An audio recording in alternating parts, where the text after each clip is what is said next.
Hello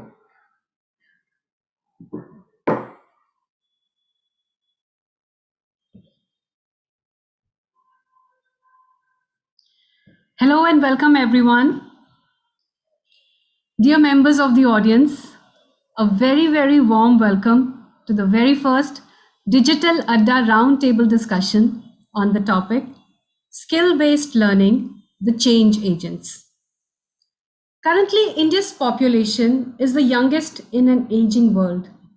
Our demographic dividend is the youth of our country, and we need to make sure that they are digitally enabled and equipped by all means and modes so that we can make India the digital talent hub of the world.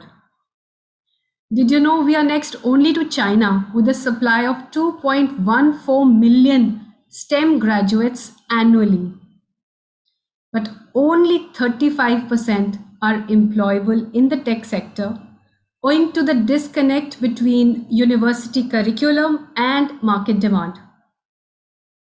Today we have gathered to get first-hand input on what is going on in our universities on the ground to bridge this talent demand-supply gap. With great pleasure, I welcome our esteemed panelists to hear from them what higher educational institutions are doing to align their students with industry needs. Let me quickly introduce you to our esteemed panel. Dr. Karthikeyan S. is Deputy Director, Career Development, Vellore Institute of Technology. A PhD, he has a total teaching and research experience of more than 20 years. Winner of the Young Leader for Next Generation Award, he has numerous publications to his credit. Welcome, Dr. Karthikeyan. Vanakkam and namaste to one and all. Dr. Kishore Buddha is Director, Career Guidance Cell, Geetham University. With a doctorate in mechanical engineering, he has a vast experience of 17 years in teaching and guiding students to achieve their dreams. He has personally mentored more than 5,000 students. He also has quite a few research publications in national and international journals. His research areas include machine health monitoring, artificial intelligence, additive manufacturing, and materials. Welcome, Doctor. Dr. R.S. Bijkar is Principal Vidya Pratishtan's Kamal Nayan Bajaj Institute of Engineering and Technology, Pune.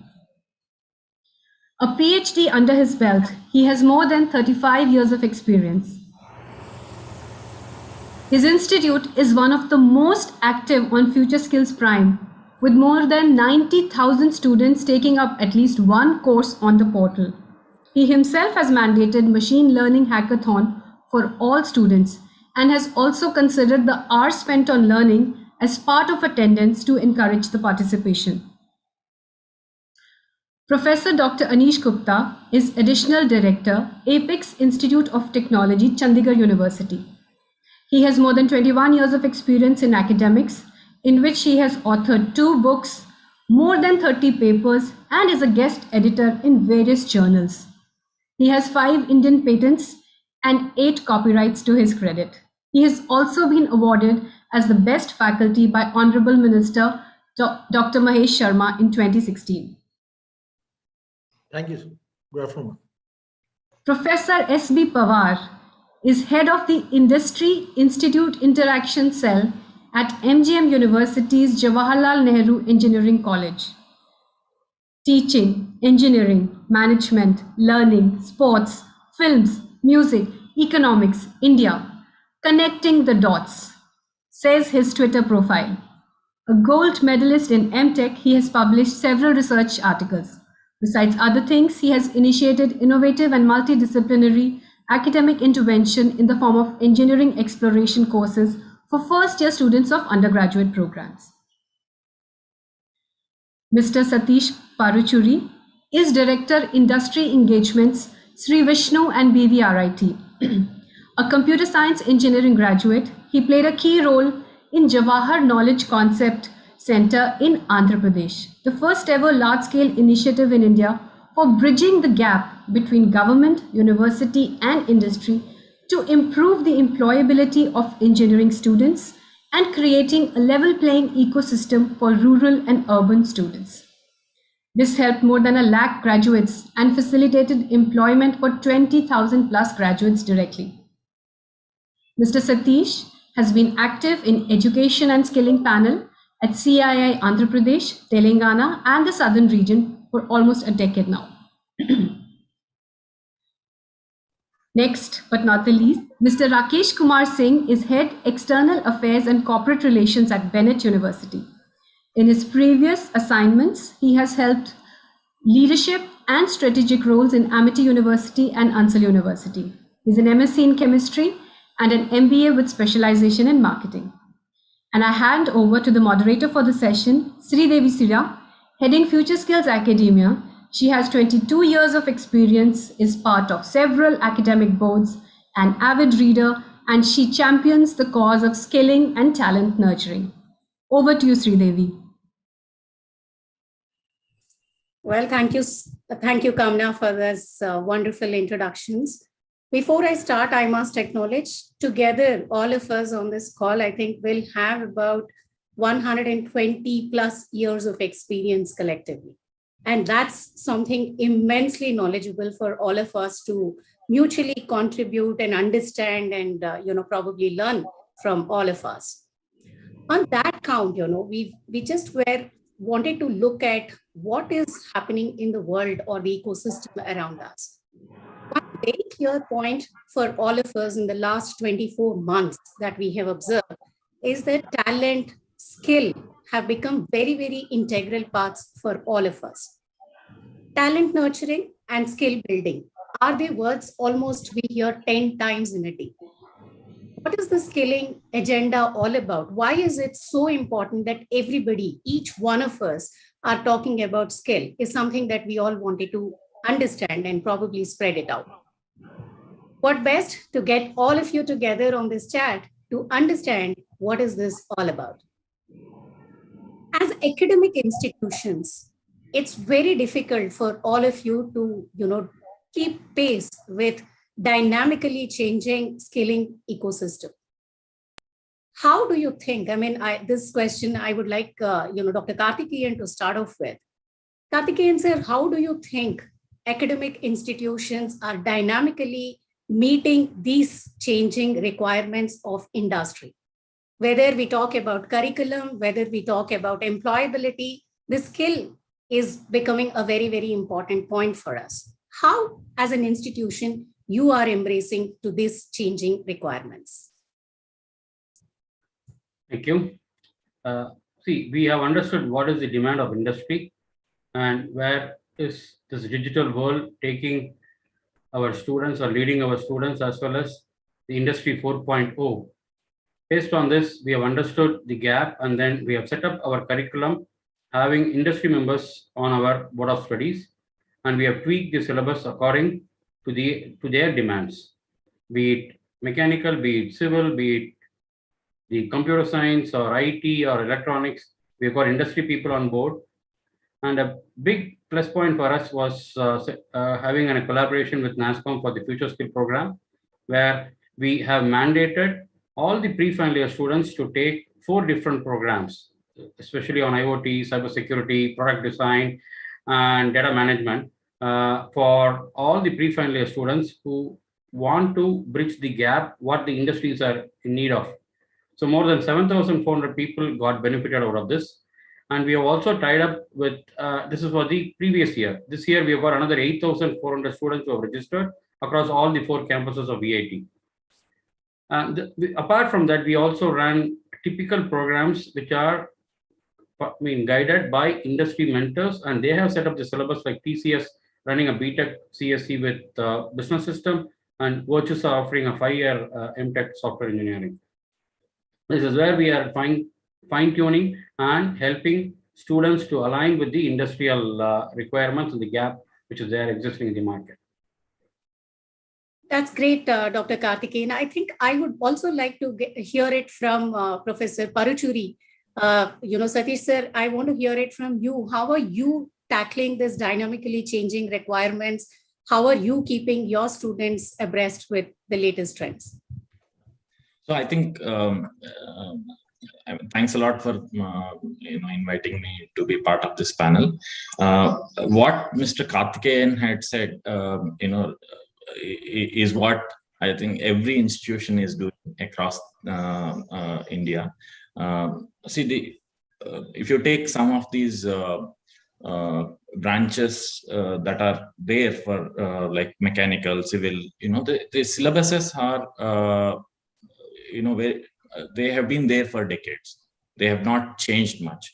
However, there are skills that are required by the industry which are absolutely changing. So the thing that we are trying to do, since Mr.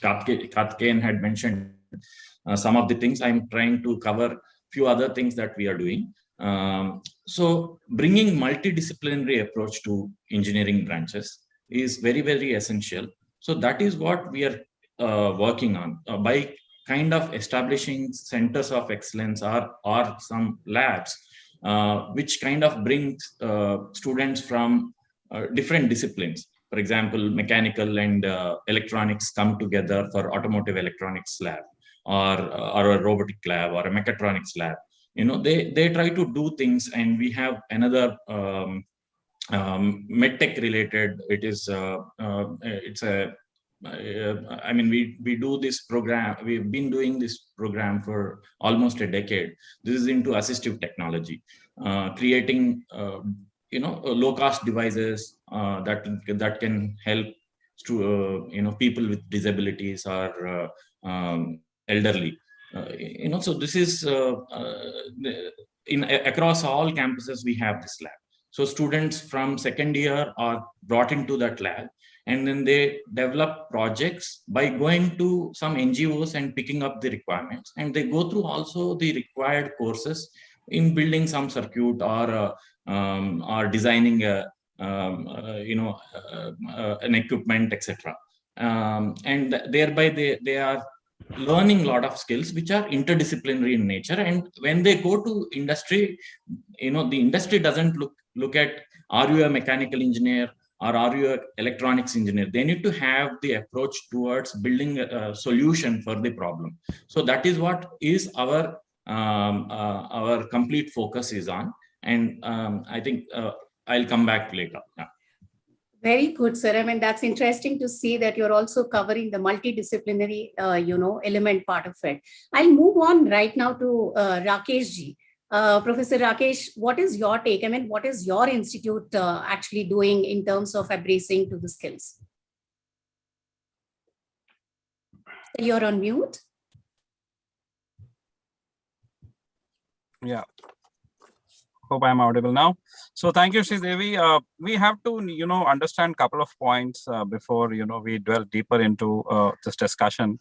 So academia and industry are two different worlds with, different purposes, different ideologies. And with the rapid pace of the change, it is compelling these two realms to come together and address all the those emerging problems. If you go by the recent reports, by Conferry, it suggests that by 2030, more than 85 million jobs would go unfilled because there aren't enough, skilled people to take them. And also with the existing, base of IT employees, which is around 4 million, the report says that 50% needs reskilling. So we as a university have already, identified these areas. And if we are taking our students' career seriously, then we need to be 2 steps ahead where technology is. We need to be in the sync with the industry.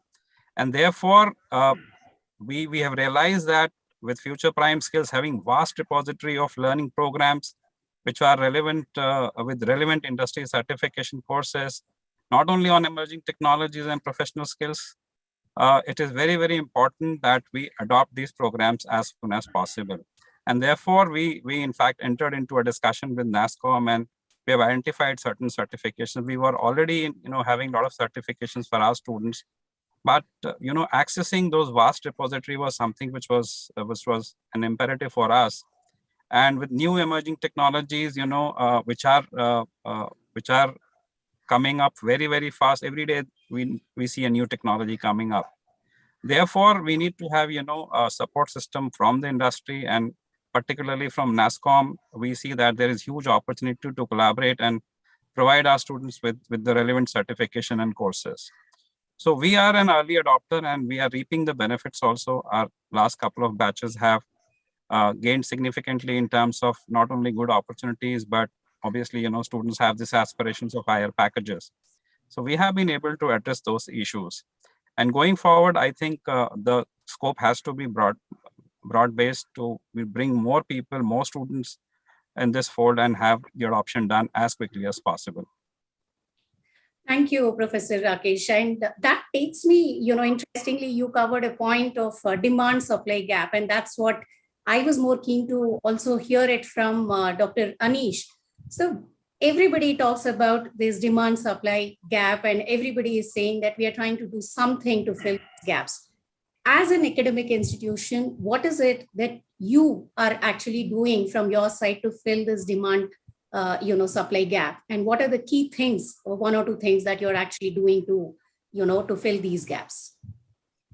Thank you, ma'am. Thank you for giving me an opportunity. So the first thing when we say is that whenever we are doing any particular task or any job, a continuous assessment is required to identify whether we are on the right path or not, and we will be able to achieve the right target or goal or not. So as already shared that we have a industry members in our BUS, and this is not only that we are meeting them in a year. So we are meeting them biannually, and we have got you can say the panel of more than 200 industry experts in it. So you can say in every 3 months, we used to interact with them, and we used to identify the university requirement in coming days also. Because say for an example, if I take an admission in 2022, so I can study what is the demand in 2022, but when I'm going to pass out in 2026, the things will change. So the most important part of our academics is, number one, that we have to ensure that what will be the new technology, what will be the industry demand when I will be taking up my degree. Point number one. Point number two, this is a changing world in which technology is changing, you can say dynamically. You never know that what is today, what today exists in the market will exist next in the market or not. So the most thing is that you have to ensure the skill of each and every student. So what we did is we have identified the industry requirement which will be coming in next few years. Point number one. Point number two, we have identified the skill set which will be required by each and every expert, or you can say student, to be the part of the dynamic industry. Third thing, rather than teaching them as an extra course curriculum, we have integrated those parts in our course curriculum. So as a result, students don't have to take the extra pain, extra efforts. We have given the credit to them. So whatever they are studying for the industry, that becomes the part of the course curriculum. Now the question arises, whenever we are saying that this is one of the methods which we have adopted, we need a skilled faculty also. So what we have done is we have identified few faculties in every semester. We used to identify them. We ensure that in the coming years, whatever the certification is being required by them to skill the students, that certification is taken by them in the current scenario. That is, if I am introducing any course in 2023, say for example, then my faculty should be skilled by 2022. Moreover, we cannot define a particular path for each and every student. Say for an example, if I'm saying that networking is going nowadays, you never know how it is going to perform in after 4 years. So we have created a basket of skill courses.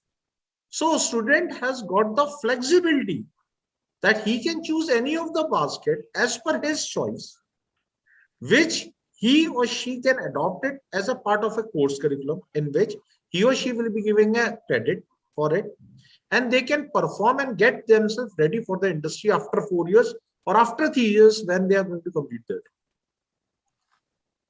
Thank you so much, sir. That was really interesting to hear from you. That takes me to another point. I mean, all of us are actually talking, and there are so many reports which are talking about skill requirements and demand supply gaps. Is this for real? I mean, when there are talent acquisition teams which visit your campuses, do they really feel that there is a skill gap? That is the question number one. And question number two is, here and now, should we look at skills which are required to be placing our students today? Or should we also look at for future requirements. I would like Dr. Pavar to actually start off on this, please. Yeah, thanks for having me over here. As I guess Rakesh ji has rightly put, there is a talent gap has been there, and that has been highlighted by so many private agencies and government organizations also. Even in Nasscom reports also, it has been very well highlighted. So we cannot deny that there was no gap. Yes, obviously there is some talent gap is there, but basically that talent gap is in emerging technologies. So those emerging technologies are like artificial intelligence, machine learning, data science, additive manufacturing. So these are the emerging technologies are having the talent gap. So how can that gap be filled? So there are different initiatives that can be taken. So at our end, or say at my MG University or Jawaharlal Nehru Engineering College, what we have been doing is we are taking some efforts at a different level, which includes efforts at infrastructural level, then efforts at a course content and teaching pedagogy, and even assessment and evaluation. So in that, we have set up a state-of-art facilities in form of innovation, incubation, and research center. So it has all the labs that are being considered as the important pillars of Industry 4.0. Those are basically advanced technologies. As I already mentioned, additive manufacturing, reverse engineering, mechatronics, all those labs we have set up. In that, we have trained our faculty members. Even our faculty members spent few days in the Germany where they have been trained on these technologies. Then in course content and teaching pedagogies, we have developed some new courses. Those courses are been basically on the line of a multidisciplinary approach. Then we have tried to use the blended approach also that includes the digital and physical learning. Then in assessment and evaluation also, we are trying to use some new innovative technologies. Basically, we are like to say like we are into the phase of radical reforms in terms of assessment and evaluation. So our focus were on three areas, basically research-based learning, project-based learning, and activity-based learning. And we are trying to assess the students through this learning modes only. Also, we have established a dedicated university departments for catering to these emerging technologies. So these are the few things that we have been taking just to fill this gap. Again, we are talking about the gap, but how exactly that gap has been there? That what you have been asked. So what I say is that the process should be start with identifying the skills that are required for the future workforce. So with the help of or with the feedback of stakeholders, which includes parents, students, employers, alumni, we need to understand which skills are being required. Once we list down the skills, then we can map that skill with the content. And then we can find out which are the skills which are not addressed in our curriculum. And then we can fill those gaps, maybe by internally or externally. Internally in the sense, we can have enrichment into the course through those topics by including themselves in the syllabus itself. This is the internal process, I will say. Externally in the sense, we can collaborate with the platforms, just like a Nasscom FutureSkills Prime portal, where the skills are being available. So we can train the students as well as the faculty through that. So I feel that's the external way to fill this talent gap. So this is what I had to put. This is my 2 cents into this thing. Yeah, thank you. Right. Thank you so much. So that takes me to Professor Bichkar. We've been having conversations with Sir, and we have done some innovative things as far as his institution is concerned in terms of adopting the FutureSkills Prime as a platform and as a learning tool for their students. Sir, what's been your experience in terms of skilling your students through this platform? First of all, thank you very much, madam, for inviting me for this discussion and providing us a wonderful platform of FutureSkills Prime, Nasscom's FutureSkills Prime. We have been really using this platform for our students' skilling and giving them emerging technologies. Our primary focus is on emerging technologies and probably on the other communication and other skills. We have been putting our students these different ideas in front of them, and they have given very good response to that. In addition, we have been also giving them the different platforms, other platforms also, so they can learn from various platforms in addition to FutureSkills Prime.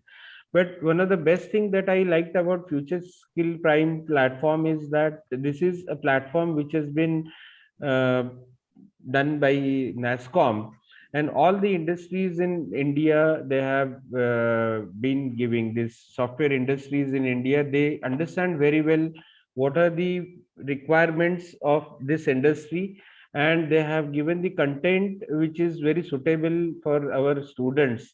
Just now, there was a question about this gap.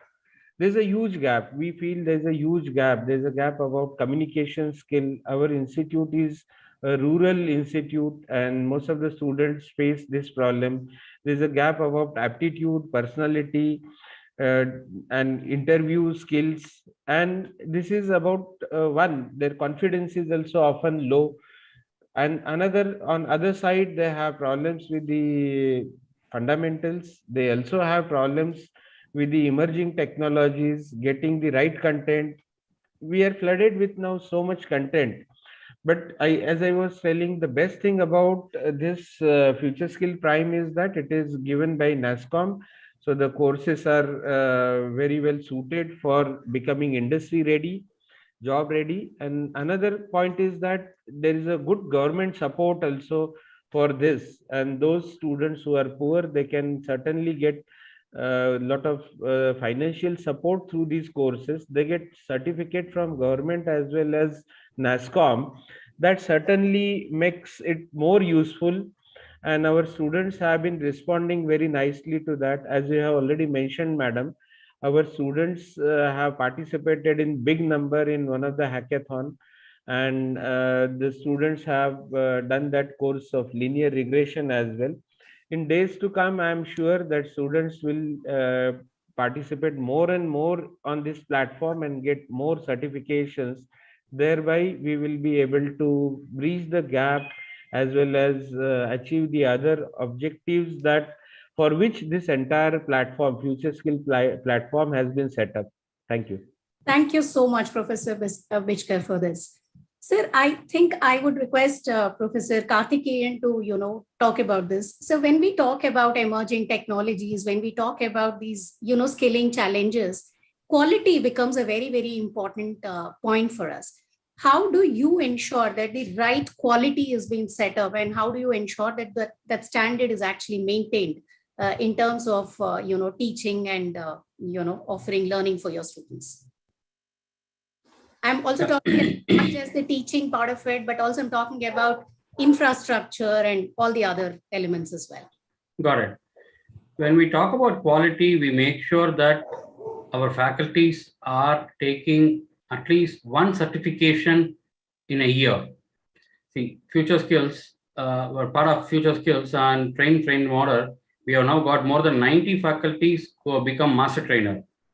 That itself, so out of 110 faculties who took up, and 90 faculty, others have become a trainer, but 90 have become a master trainer, in the sense they have adjusted and adapted towards the industrial demand. So that itself is a benchmark with just 4 products which we launched. Similarly, there is also Academic Staff College at VIT, which keeps on training our faculty with respect to the quality, enhancing the quality of the faculty. Also, we have FDPs run by industry at VIT. Other than this FDP and Academic Staff College, we have set up more than 40 Center of Excellence at VIT by different companies, where they do both collaborative research projects, which takes care of the quality of the faculty as per the requirements of the industry, which is again transformed to the students. This is how it gets instilled to the students. Otherwise, we will not be able to deliver what industry needs and what is the state of art requirement by the industry. So this helps us in taking care and balancing the quality in terms of both teaching and learning process. In terms of students, we also understood that more than 3,000 students who have got top marks with respect to this Nasscom certification have been very well absorbed for various internship by more than 600 companies for their summer internship, only because of this certifications which help them. So this also ensures that quality is also gone to the students, and this training is also met both the sides. You are muted, Sridevi, you are muted. Thank you.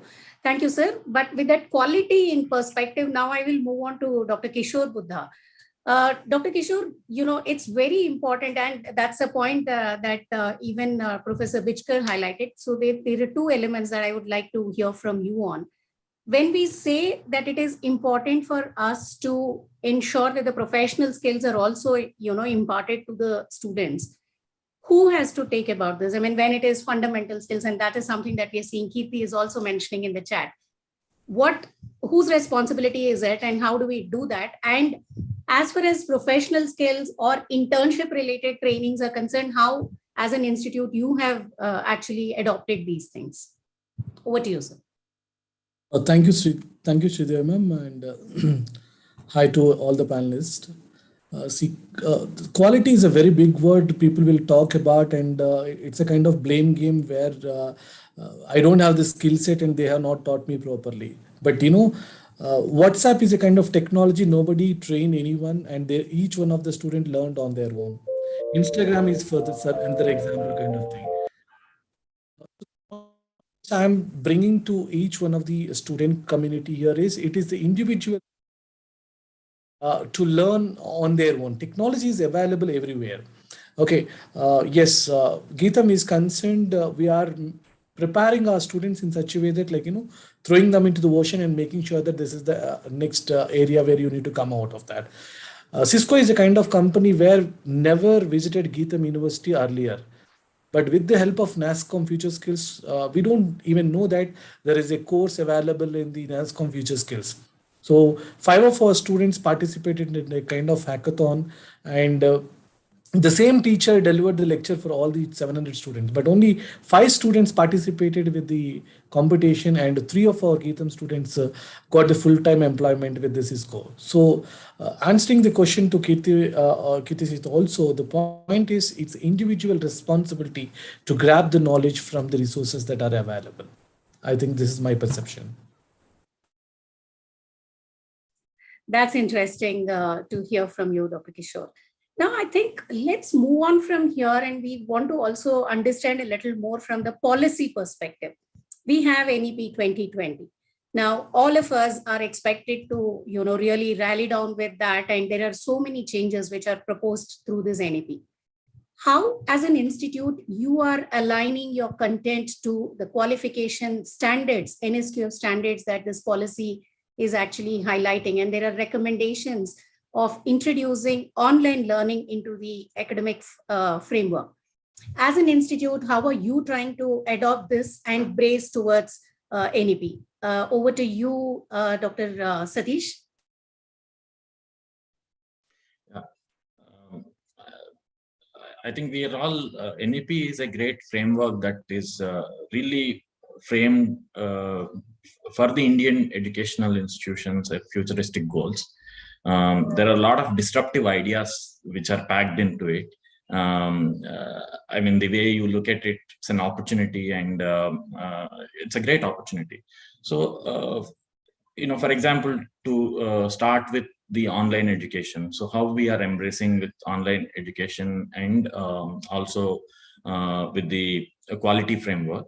To start with, we have designed our own platform in rolling out our online programs, along with our interventions with FutureSkills program. We have early adopters in FutureSkills platform, and then our faculty have been trying to kind of customize content in various emerging tech courses that are available on FutureSkills. So through our portal, what we are trying to design is we are creating mass programs. Normally the courses that are designed are about for 60 students. So through this portal, it is like another MOOC sort of platform, where we have about 1,000 students on each of the emerging programs, where students are also taken as support instrument, where they keep a lot of milestones are created within each course, and every milestone is assessed and given feedback on by either faculty or the student support member. So students get to do a lot of assignments and they get feedback on this. So that's how we are creating several courses on this platform. This is our intervention towards online education. And there are obviously, due to pandemic, whether there have been any content management systems or e-learning portals that are available with institutions. But after pandemic, almost we are very certain that each of the institution have set up e-learning portal with a lot of content loaded into it, and their assessments also have been moved into online because students have been remote. And it really kind of pushed a lot of institutions to go ahead in their e-learning journey. And we certainly are there in that path. And one more additional thing that we have done prior to pandemic itself is that we have set up this institution for our own group. It's called Vedic, where we are trying to sort of help our own faculty improve on various parameters. It could be their personality, it could be their research goals, it could be their pedagogical requirements, because we are addressing students who are from a different generation, who probably would not like to sit whole day in the classroom and then learn. So we have to have different ways to reach out to these students, and obviously it is very certain that the group of students who are sitting in each classroom are completely different. You don't have the homogeneity of the class. So you have to address a slow learner and a medium learner and a fast learner. And unless you have various methods or tools that are available to kind of help these students learn skills, we cannot address. And through Vedic, we are trying to address some of these issues. One, by improving the faculty quality with a lot of workshops, having industry, and we have taken help from Nasscom also to kind of train and certify our faculty in few emerging technologies, and also preparing content. That is second thing, and kind of making that digital content available for the students. Third, and to address the governance and policy on the NSQF frameworks, I think a lot of work that Nasscom did through Sector Skill Council is helping us to kind of frame our syllabus with qualification packs that are available. We are certainly using them in preparing our syllabus. And in fact, in our engagements with some of the universities abroad, like Canada or US, we are using these NSQF levels to engage with these universities. Yeah, thank you. That's brilliant. I think I'll now move on to Dr. Pavar. Actually, I wanted to hear from you. What is your institute doing in terms of adopting to the standard related content into your ecosystem, especially the NSQF alignment related thing? Yeah, I guess I'm audible. The skills identified under the NSQF, that National Skill Quality Framework, it is of immense help actually, because especially the courses that are mapped at a higher level, those are been basically shall be included in the undergraduate student for the studies of undergraduate, and courses which are available on the Nasscom FutureSkills Prime portal is also in the sync with those level, specifically level 6 or level 7 programs. So what we have been doing is like on a pilot basis, we are taking one initiative where we are dedicating 2 hours of a lab session for students, where they can sit in the lab and under the supervision, or let's say under the mentoring of faculty members, those students will be completing these courses, specifically the level 6 and level 7 courses. And once this will be initiating from this current semester, and once we understand this particular initiative, so this is on a pilot basis. Once we learn through this initiative, we will trying to deploy that across all other programs also. Specifically, as I'm saying, is for level 6 and level 7 program. Then also we are trying to bring this portal into the process itself. We don't want it to have like a once in a while kind of activity. So for that, what we have been doing is like we are motivating the faculty members to complete the courses from the Prime Skill portal also. And we are bringing that into the self-appraisals of faculty also. This is one initiative. Then another, what we are doing is like all the first year students are being mandated for the 100% enrollment to the Digital 101 course. That already we have done. And another thing that worth mentioning over here is like specifically in pandemic time, what your courses have been there available on portal, we have made it equivalent to the internship, because as a pandemic student, we're finding it difficult to go in the industry. So in that particular challenging time, we have leveraged the portal to maximum extent we have possible. So these are the few things that we are doing at our end. That's brilliant, sir. That actually highlights another point, like, apart from having a quality education, standard curriculum and content and upskilling of faculty, industrial projects is also a very, very important element in our, academic framework. What as an institute you are doing currently to ensure that, the industrial projects are actually incorporated into the learning cycles, and how you think that we should move ahead in that direction? This question I would like Dr. Anish to quickly answer, and then probably I'll move on to Dr. Rakesh also for this. Thank you, ma'am.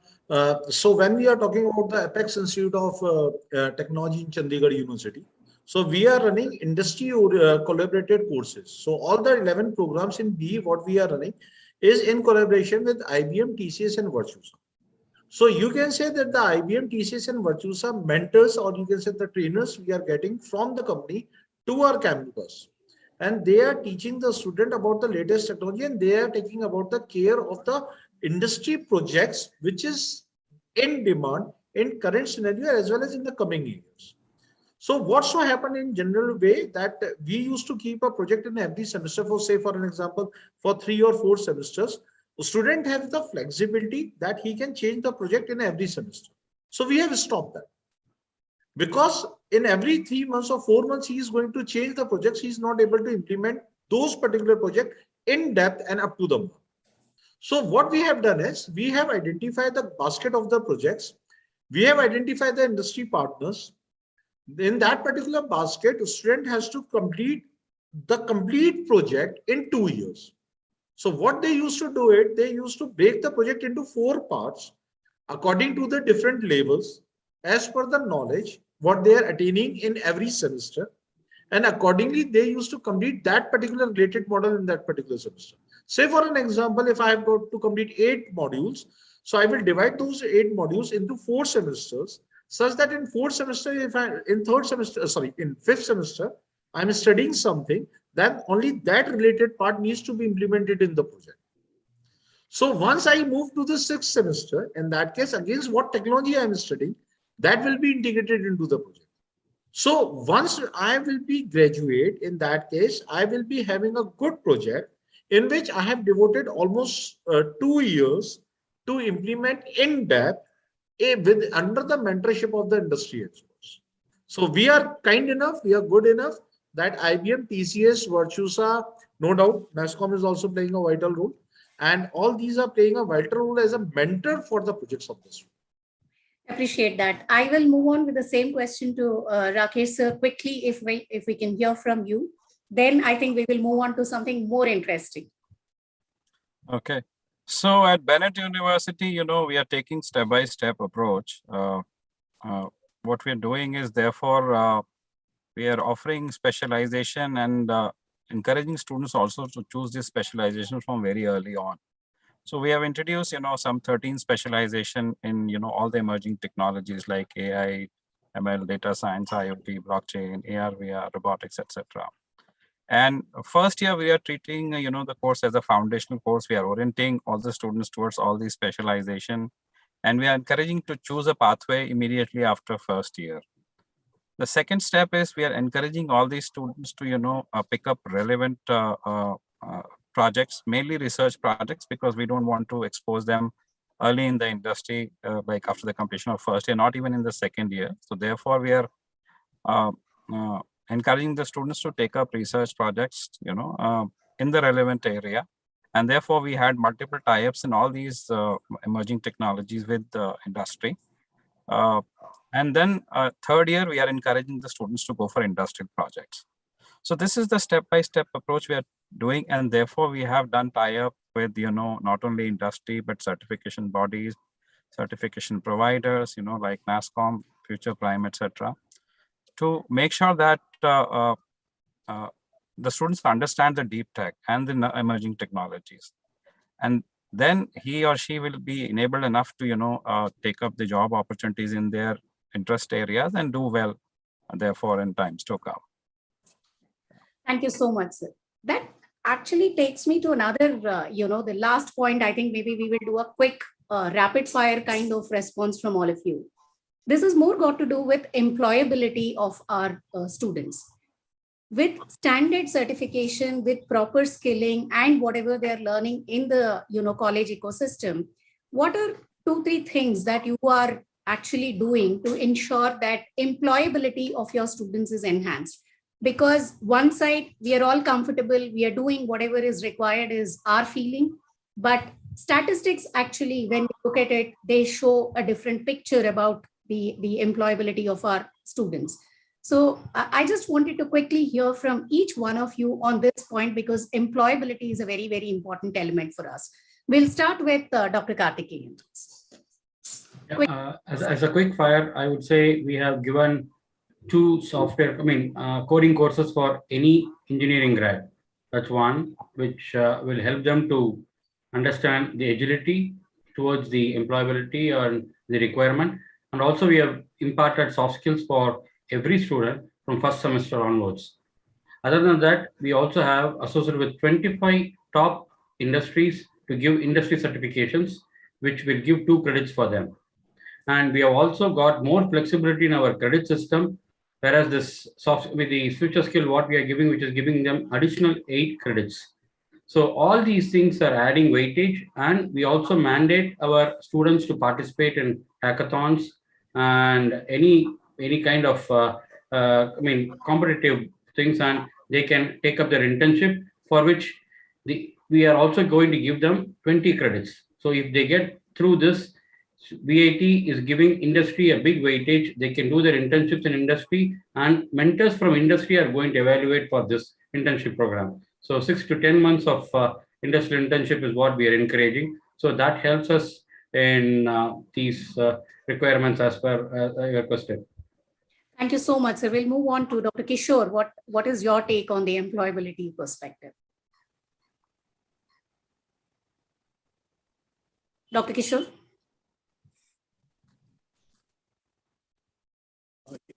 Yeah, similar to yeah, I think I'm audible. Yes, sir. Yes, Kishore garu. Yeah. So similar to other gentlemen, what he mentioned, Geetam is also doing that, because of pandemic, we are unable to do the internships outside, physical presence. So Geetam University is making mandate of doing some courses, be it Coursera or Nasscom FutureSkills, whatever it may be, so that they will become industry ready. And we are getting the very good results from this. So internship, we are converting this, probably it may not help right now or in future, but at this point of time, it is helping each one of our students a lot. So almost all the students are doing different courses, which is making them industry ready. This is how we are doing in Geetam. Thank you so much. We'll move on to Dr. Satish. Yeah, so having good soft skills and of course coding is as equivalent as spoken language, so that is also being taught to the students. Apart from that, we are aligning each of the departments and students with at least doing a project in one particular domain. So having that experience of going through a project will actually instill a lot of skills. So, we have concentrated on project-based learning, in that sense, and we keep encouraging students in participating in various hackathons. So, a lot of hackathons today are open and available, and that is the best source for getting the industry or real-time problems today, if I have to say. So may it be Smart India Hackathon or hackathons that are created by Nasscom or FutureSkills platform, and various other hackathons, which are one for hiring needs companies are creating, two, in general, to encourage students to learn. So if you put together, these are the best problems that we can have to work on. And what we encourage them to do is try to concentrate on problems which have been worked on. Instead of keep changing the problem set, we encourage them to keep one problem and apply to multiple hackathons. So thereby they are actually developing a nice project. So they're not leaving normally they spend few days and then leave it.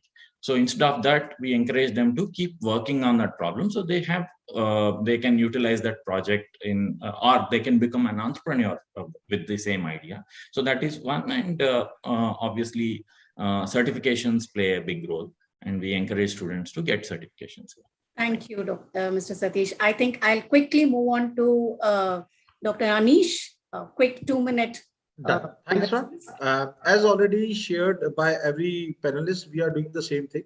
But I would like to add that we have got 95% of the placement till date, with the highest package of 52 and average salary package of 6 lakh rupees. So it itself tells us the success story of the employment of our Apex Institute in Chandigarh University.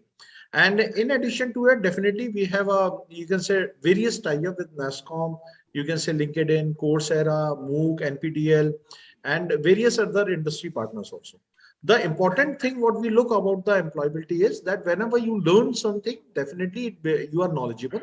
But the success story is written when you are able to implement that particular knowledge into your project and to the welfare of the society.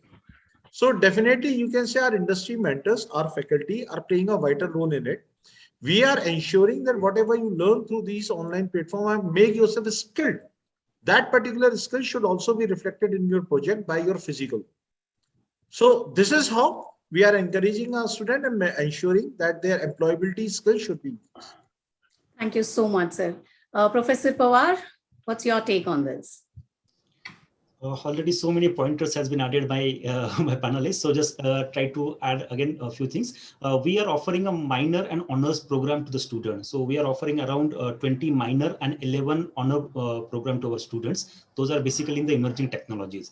And along with skill development, not only emerging technologies, we are also focusing on the soft skills. And when soft skills, I'm saying not only communication skill, but the skills, those are like a problem solving abilities, then creative thinking, innovation. We are trying to train the students onto this particular skills also. And along with that, we being a Mahatma Gandhi Mission University, we are trying to impart student with the value-based education also. So where we are trying to provide the student with the Gandhian philosophy. So these are the few initiatives that we have been doing. Thank you, sir. Professor Rakesh. Yeah, so to begin with, we have put a very robust assessment mechanism, and that starts very early on. In fact, in the first semester itself.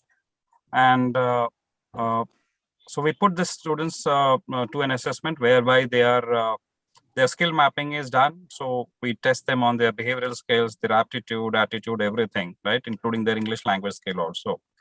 And then after the skill is mapped, we plan the interventions, and we do career counseling also for the students, so that they choose relevant career paths. As I mentioned earlier, also our objective is to make them choose their career paths immediately after first year, and then we plan the necessary interventions so that when the student join, he sustains in the organization. The biggest challenge, the employability gap stems from people not sustaining in the organization. And that is one area which we address, we try to address rather. And I think we have been more than successful. We are a very young university, established only in 2016. But these interventions has helped us a lot. There's a lot many things to discover as we move along. But as of now, these initiatives have well played. And I think with today's discussion, there are so many takeaways for me personally. And I'll be happy to incorporate many of them, at my university. That's precisely the idea. I think we will also want to hear from Professor Bichkar. Thank you, madam. One of the important point for an institute like ours, we are affiliated university institute under Savitribai Phule Pune University, and results of first year to final year is a big tech. So one thing that we have been trying to do is improve our academics, have rigorous, because unless a student gets first class from first year to final year, and there are many institute like ours in all over the country. So this is major hurdle, and students do not always perform well right from first year to final year. And this is a major focus for students should be able to get good marks. Another thing, we are focusing on several other issues like training for aptitude, GDPI, focus on emerging technologies. Special attention we give to skilling in languages like C, C++, Python, and Java as well. And for that, coding competitions and project participation, hackathons, these we are trying to promote more. Although we need to walk a long, stretch ahead. This is an endless thing. We have to motivate students a lot. This motivation somehow dissipates over a period of time exponentially. We have to again motivate them. We get students from different strata, and it's really very difficult to keep them hooked up all the time. And last 2 years, particularly, COVID has made havoc in terms of an employability. I do not know whether the students who are currently studying will really be able to compete with the students who will come after 1 or 2 years. But one good thing is that these emerging technologies are making a lot of jobs available. And even after the BE is over, student has a good chance to do within 2-3 months. We also motivate the students, as I said, give prizes and encourage them to go through various certifications. Most of these points have mentioned by other panelists as well. And certainly, as Dr. Rakesh Singh sir has said, we would also like to implement many of the ideas that other panelists have mentioned here. Thank you.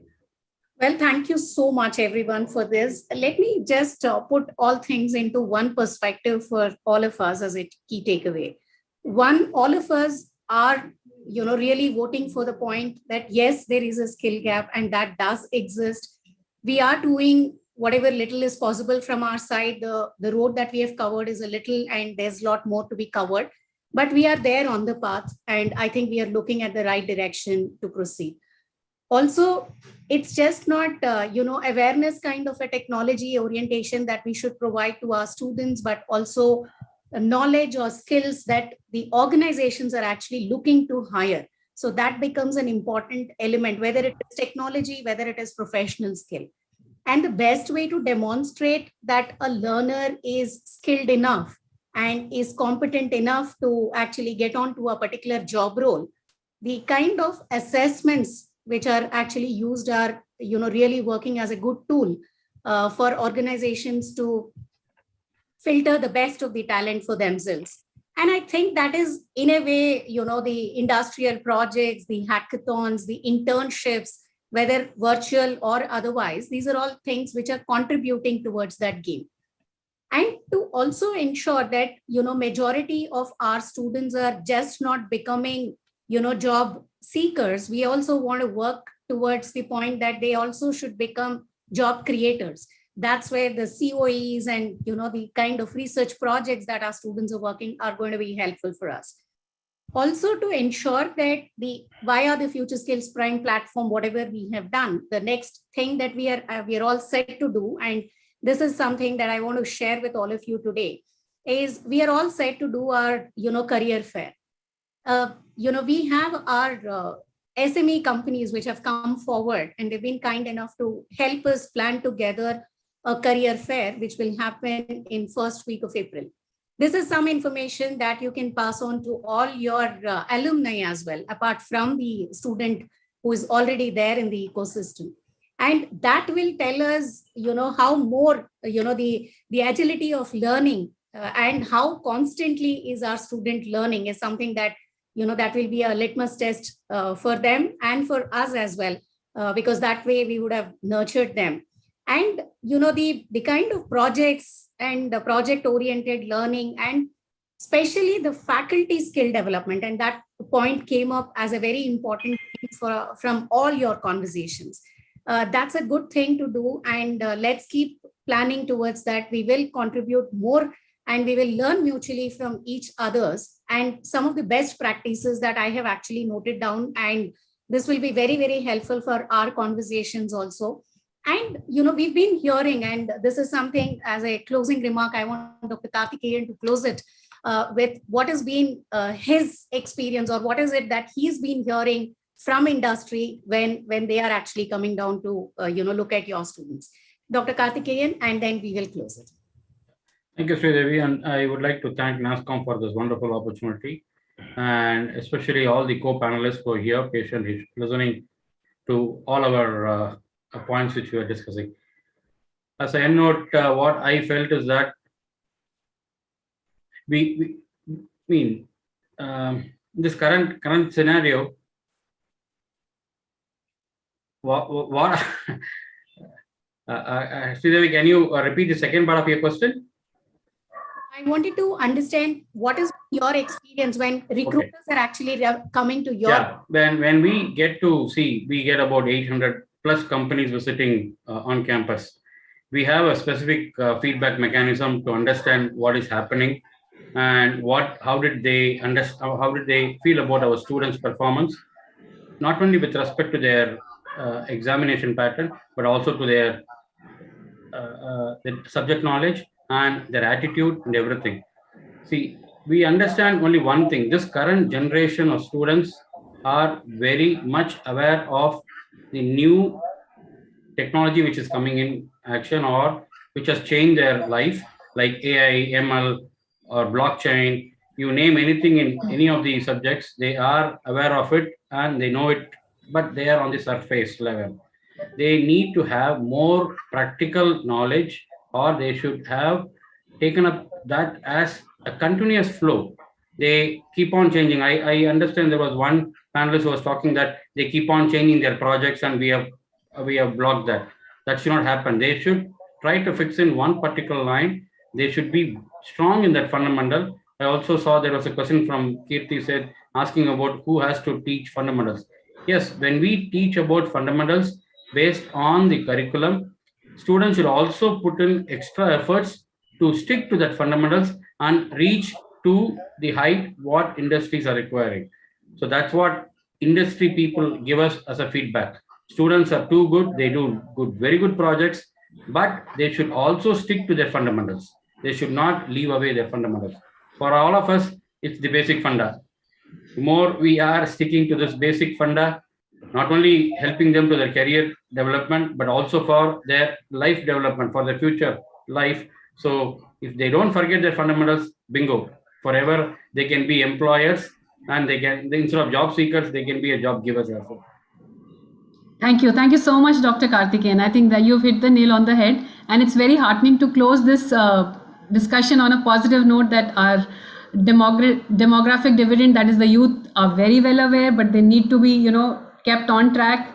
And as a forum, we have exchanged all these ideas which we can implement. So thank you so much to you and to all the panelists and to Sridevi for moderating this extremely enlightening session. Thank you so much. Thank you, ma'am. Thanks to all my panelists. Thank you all. Thank you very much, everyone. Thank you, madam. Thank you. Special mention to Sandhya and Uday and Sridevi. Bye-bye. Thank you. Thank you, sir. Thanks, Kamna. Thank you, sir.